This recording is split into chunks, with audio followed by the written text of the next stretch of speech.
Here are the three receivers that you need to draft in every fantasy league this year. All that and more in this episode of the Locked On Dynasty Football Podcast.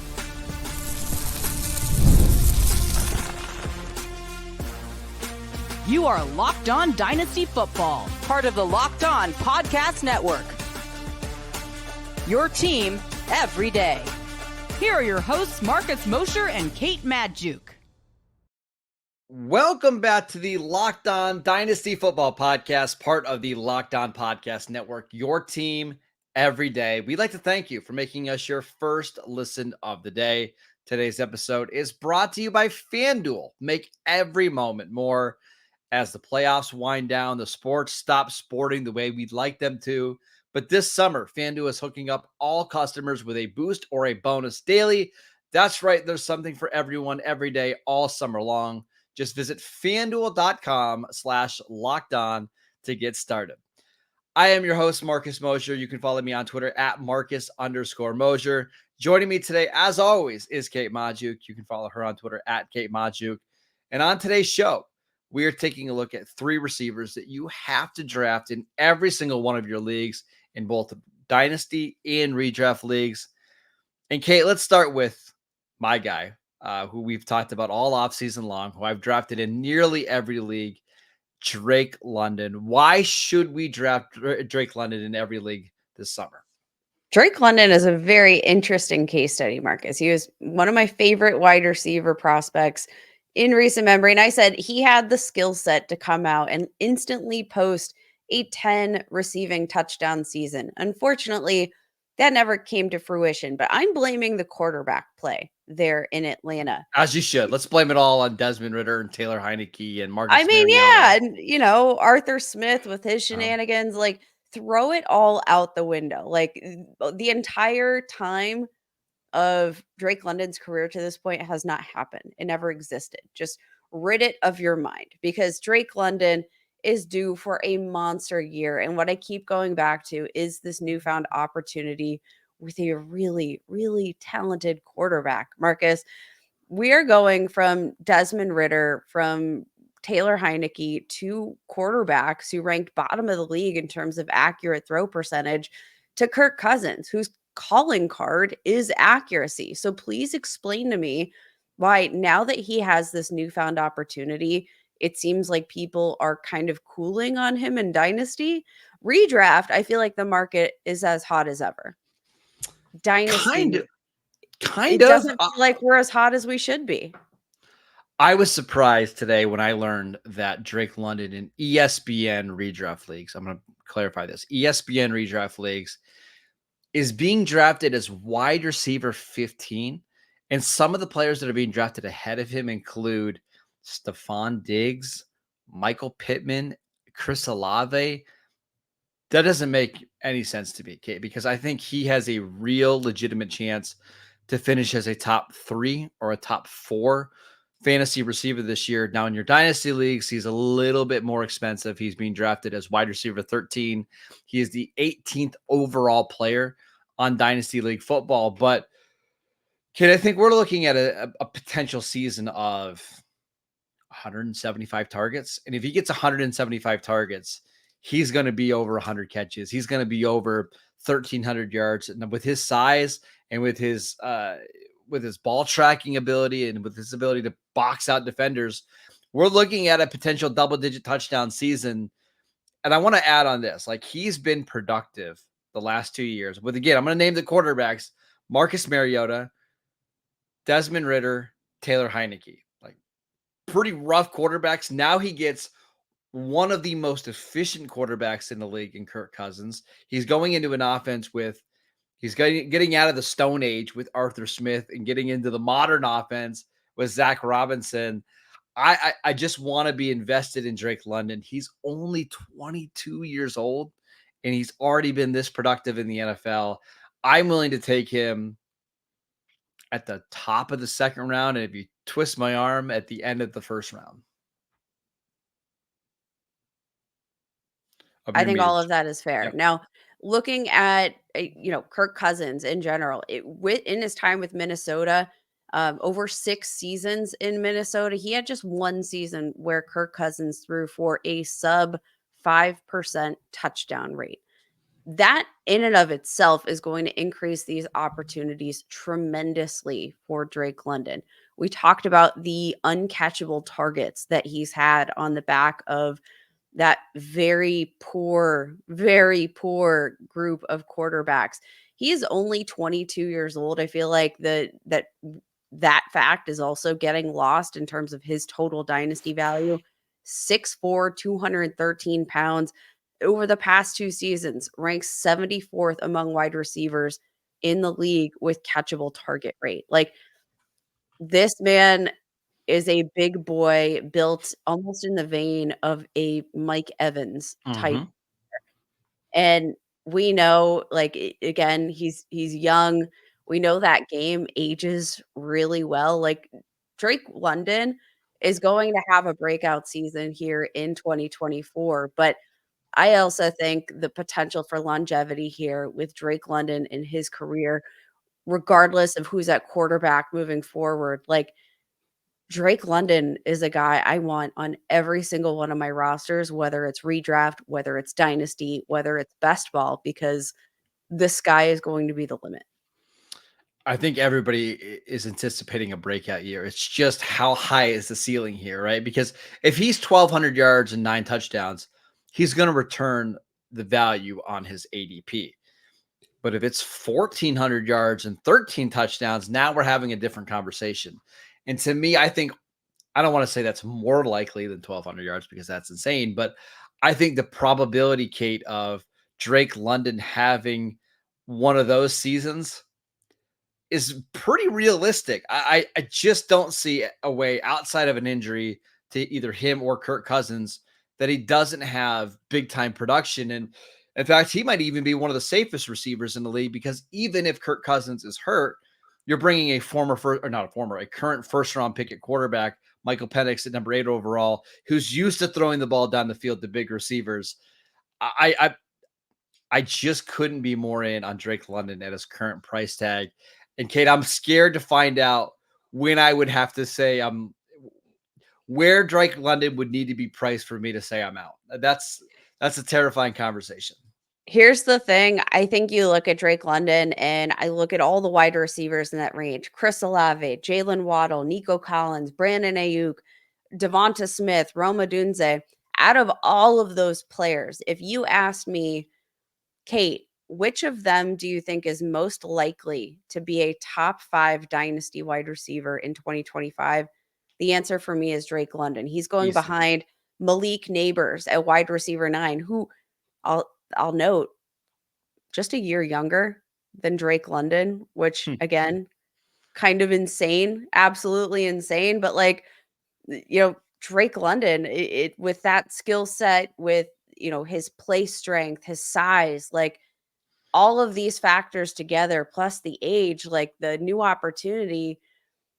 I think we're sleeping a little bit here at wide receiver 13. And I think we're sleeping a little bit in redraft because I think the ceiling is a lot higher than we're giving Drake London credit for. All right, let's talk about your guy at the wide receiver position this year, which I couldn't agree with anymore. Let's discuss George Pickens and his fantasy value next. This episode is brought to you by LinkedIn. When you're hiring for your small business, you want to have quality professionals that are right for the role. That's why you have to check out LinkedIn Jobs. LinkedIn Jobs has the tools to help you find the right professionals for your team faster and for free. LinkedIn isn't just another job board. LinkedIn helps you hire professionals that you can't find anywhere else, or even those who might not even be actively looking for a job. Over 70% of LinkedIn users don't visit other leading job sites. So if you're not looking on LinkedIn, you're looking in the wrong places. On LinkedIn, 86% of small businesses get a qualified candidate within 24 hours. Hire professionals like a professional on LinkedIn. Post your job for free at linkedin.com/LockedOnNFL. That is linkedin.com/LockedOnNFL to post your job for free. Terms and conditions apply. Welcome back to the Locked On Dynasty Football Podcast. Are you watching Fox Sports or ESPN on your TV all day? Are you having to turn down the volume because of all that shouting? Make the switch to Locked On Sports today, a free 24/7 sports streaming channel program for you every day to bring you the biggest stories without all that unnecessary streaming. Locked On Sports today brings you can't miss analysis, opinions, and news, streaming 24/7 on YouTube or on the free Amazon Fire TV channels app. Part of the Locked On Podcast Network, your team every day. All right, we are back here discussing our guys at the wide receiver position. I just made the case for Drake London. Kate, make the case for George Pickens as a must draft this year in both dynasty and redraft leagues. I'm absolutely obsessed with the value that George Pickens has, currently being drafted on average in redraft leagues. Wide receiver 28. He is essentially being drafted as a wide receiver 3, Marcus. I think that's egregious because not only does Pickens have a ton of opportunity, let's not forget this past offseason, the Pittsburgh Steelers traded away Deontay Johnson, who has been a bona fide target hog. Let's just say it. He has been a bona fide target hog. Saw a dip in total targets last year because he missed some time. 6.69 targets per game still. But each of the 3 seasons before that, 140 or more targets. He has been the focal point of the offense, and he is gone. And let's be honest, the depth chart is sorely hurting there in Pittsburgh. You got Van Jefferson on the outside. You got rookie Roman Wilson, who I really like, but he's a rookie wide receiver, probably going to play more of that deep slot role. You have Pat Freiermuth who will be over the middle, but there's not a ton of competitions for targets along the perimeter than there is with George Pickens. And even through OTAs, the offseason program, we've heard that they want to get more creative with George Pickens usage, get him into the slot, move him around a little bit more. And that's something that Matt Canada's offense was sorely lacking, like motion and things that will give the defenses moments of pause so he can generate more separation. And that has been a big knock on George Pickens, is that lack of separation. But I think Arthur Smith's scheme is going to do a little something for that. I don't think separation is ever necessarily going to be George Pickens' game, but I think it's going to be a little bit better than it was. But Marcus, despite the fact that this was a terrible offense with a terrible play caller, with terrible quarterback play, Pickens absolutely dominated in 2023. He's been the splashy, jaw-dropping play guy. He had 4 of his 5 touchdowns last year, plays of 40 or more yards. That was the second most such touchdowns in the league last year. He was tied for 27th in terms of total targets at the wide receiver position, but because of that big playability, ranked 16th in the league with over 1,100 receiving yards, ranked top 10 in yards per target, yards per reception, yards after the catch per reception. Like, the more I'm thinking about George Pickens, and I do think there's still room for growth in terms of what he brings on an every down basis, but he's got the splash play, he's got the yards after the catch ability, he's got the contested catch ability. If you get him some plays that can help him generate separation and not fully, rely on his own athleticism to get the job done, like, I think we're looking at probably a safe floor of like 1,300 receiving yards, 8 touchdowns. And I think that's the floor. Yeah. There's no doubt that the quarterback situation is going to be better than it was last year. I'm sorry, but Russell Wilson, even as much as I don't love Russell at this stage of his career, is better than your guy, Kenny Pickett. Same with Justin My Fields. guy, Kenny Pickett. No. Marcus. Don't make me play the tapes back from our Kenny Pickett days. Don't make me play the tapes. On ESPN right now, George Pickens being drafted as wide receiver 29. I mean, that's ludicrous. In Dynasty leagues, being drafted as wide receiver 23. That seems more in line. You're right. Like, I think the potential for targets here is great because as of right now, I think Pittsburgh's wide receiver 2 situation might be the worst in the NFL. If it's, whoever, Van Jefferson, let's say it's Van Jefferson winning that job. Nobody is afraid of Van Jefferson. Now, I do think there's a possibility that Pittsburgh makes a trade at some point. Obviously, Brandon Ayuk has been rumored. DK Metcalf has been rumored. Cortland Sutton has been a name that's been mentioned. And I think that all makes me a little bit nervous. The other thing that has me a little bit nervous is I think there's a chance that Arthur Smith just completely takes the air out of the football like he did in 2019 with the Titans. Now, A.J. Brown was very efficient that year, but he only had 1,000 yards and I think 8 touchdowns because he just didn't get the week-to-week targets. And that's what I'm concerned about, Kate, is I think George Pickens, to your point, could have 1,200, 1,300 yards receiving, but it's so much dependent on the week. Like, would it surprise you if there's a couple of weeks he gets 4 targets because Pittsburgh ran the ball 40 times in the snow in Cleveland? No, it shouldn't surprise any of us. It But wouldn't surprise me, Marcus, but the calling card for George Pickens has been some of that efficiency. I mean, correct. let's Yes. say so you mentioned Cortland Sutton, who has been a name tied to the Pittsburgh Steelers in potential trade rumors, right? Last year, 16 games, not all of them played with Russell Wilson, but he caught 10 touchdowns on 90 total targets on the year. He was absolutely absurdly efficient. And my biggest gripe as a Pittsburgh Steelers fan personally with the idea of going to get Cortland Sutton was that I thought his skill set matched much too closely to that of George Pickens. I don't think it would be impossible. Like I think again, he was already pretty efficient. He's been efficient despite Mhm. playing in a bad offense with bad quarterback play. I think he gets an upgrade in the play calling, an Without a upgrade at doubt. quarterback. I understand the concern for volume, but I do think he's going to have a pretty significant chunk of this team's targets as it stands today. And I do think that Arthur Smith's offense is going to leave a lot more room for efficiency. What do we love about George Pickens? We love his propensity for the deep ball, right? You look at Russell Wilson, that's a perfect match for Mhm. Pickens and his skill set.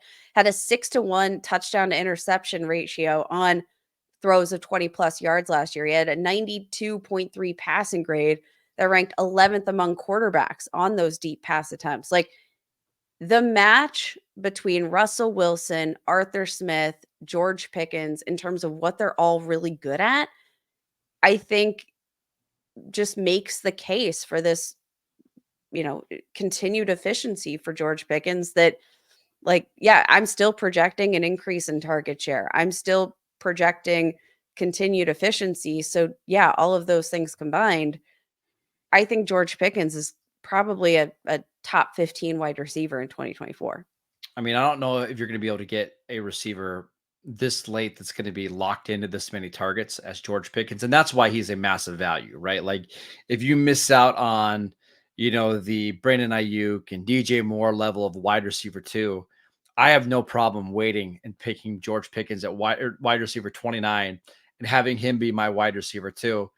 This, to me, Kate, this offense feels like, let's use a basketball example. This is the James Harden offense in Houston, which was threes and free throws and layups. Like, that's going to be the offense. It's going to be lots of runs, probably some real short passes and bombs down the field to George Pickens. I won't be surprised if Pickens leads the NFL in ADOT. Won't be surprised if he leads the NFL in yards per catch. I'm just saying there could be some weeks where you're left feeling a little cold because he's just not getting maybe as many of those 8 to 10 yard targets over the middle of the field to kind of rack up some PPR numbers. That's all. I think all of that is fair, but given the upside baked into that price of wide receiver 23 in It Dynasty, doesn't matter. It wide doesn't receiver 29 in redraft, like, yeah, give me all of that. Like, I I agree. don't need necessarily a ton of consistency on a week to week basis because he's probably my wide receiver 3. Exactly. And that's why I think he is such a good value. I've drafted him in so many leagues right now. And Kate, there is just a chance that maybe one of these quarterbacks really clicks with Arthur Smith. And we see that Ryan Tannehill season in 2019 where the quarterback is super efficient. And as the year goes on, the volume starts to go up. And if that's the case for George Pickens, we're not talking about him as a top 20 receiver. We're talking about him as a top 10 receiver that you got at wide receiver 28, wide receiver 29. So I'm in full agreement. Go draft George Pickens along with Drake London and have some fun at the receiver position. Now, if you need a sleeper at the wide receiver position that's going to help you win your leagues, let me tell you about Davian Wicks. We will get to him next. This episode is brought to you by FanDuel.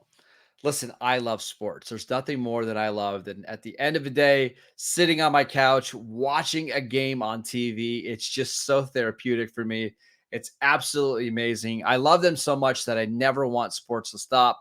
But unfortunately, with the playoffs now over in the NHL and in the NBA, we just have fewer and fewer games to watch. And when the sports aren't sporting like we'd like them to, it can be kind of depressing. But listen, FanDuel is going to help us out. FanDuel lets us keep going whenever we want. We can make up bets all the time in the FanDuel app. I can dream up bets whenever I'm in the mood. And this summer, FanDuel is hooking up all customers with a boost or a bonus daily. That's right. There's something for everyone every day, all summer long. So head over to FanDuel.com and start making the most out of your summer.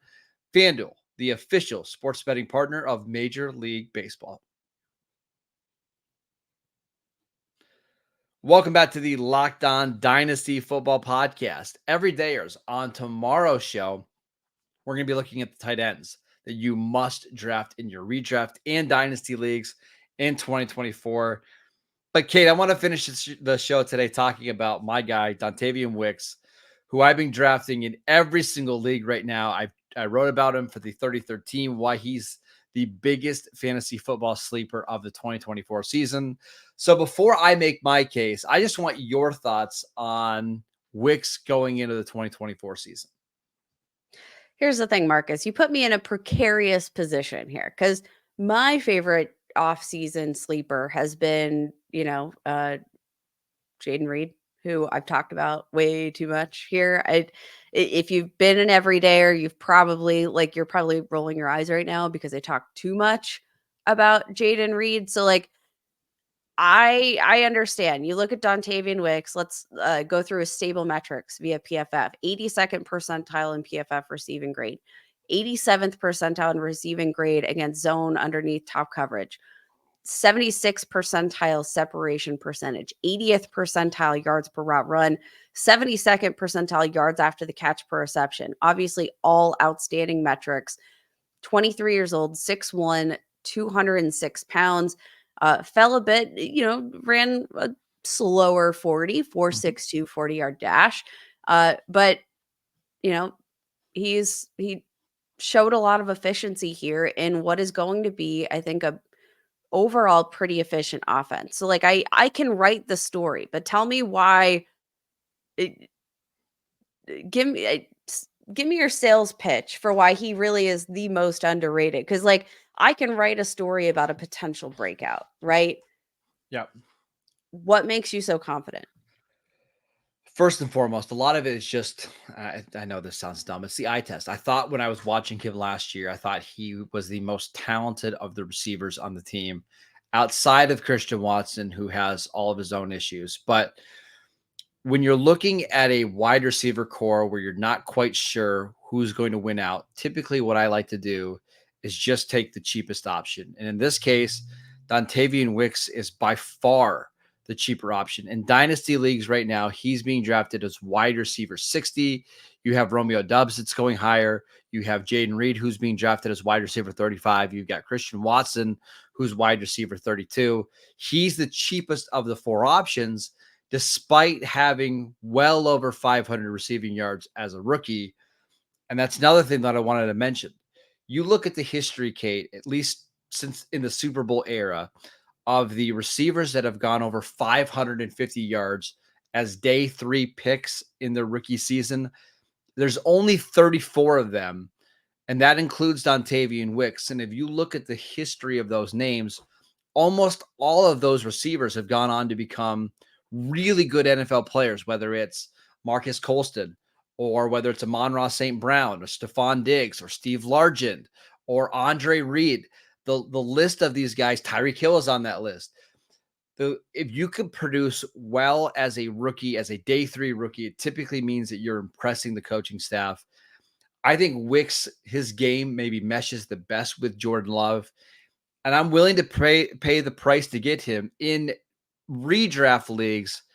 I mean, he's costing almost nothing.